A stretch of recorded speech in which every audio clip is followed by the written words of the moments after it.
One of the fundamental problems with the modern human beings, with both educated, qualified, competent, privileged sort of men and women, is that they're always convinced of their righteousness, authenticity, truthfulness, success, victory at every step of the way. They're kind of always persuaded, they're always convinced that they can somehow think, say, do, achieve, become anything and everything in their lives by being completely aware that everything does not exist in reality, alongside there is no existence, possibility for perfection, sophistication either, because everything is out of reach in one or another, because they are quite delusional. They are led by the ego, arrogance, pride, vanity, ignorance, anyways, because they have neither acknowledged nor confronted nor embraced any of these bad, counterproductive, harmful characteristics, because they like to dwell in their evils, because that evil is inward. Because if good is inward,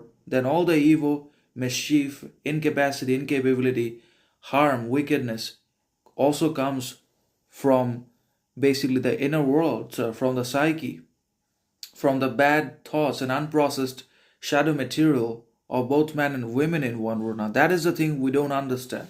We believe that evil is somehow some external and natural to us, but evil comes from the human beings, from ourselves, either from our leisure, boredom, incapacity, or from our unprocessed, unintegrated, unactualized pains, shadows, unconscious in one way or another, because we don't have the capacity for humility, authenticity anymore. We just don't have the capability for reciprocity, self respect, or mutual respect anymore, because we are done as a society, just as love is done in the modern 21st century. Love can be considered to be dead because it's institutionalized and organized suffering and exploitation and manipulation of riches, resources, wealth, vitality, trust, etc. And that's why people are no longer able to trust or be authentic to each other anymore. People no longer have the capacity for authenticity, truthfulness, reciprocity, genuineness, mutuality, love anymore, because they know it won't work eventually.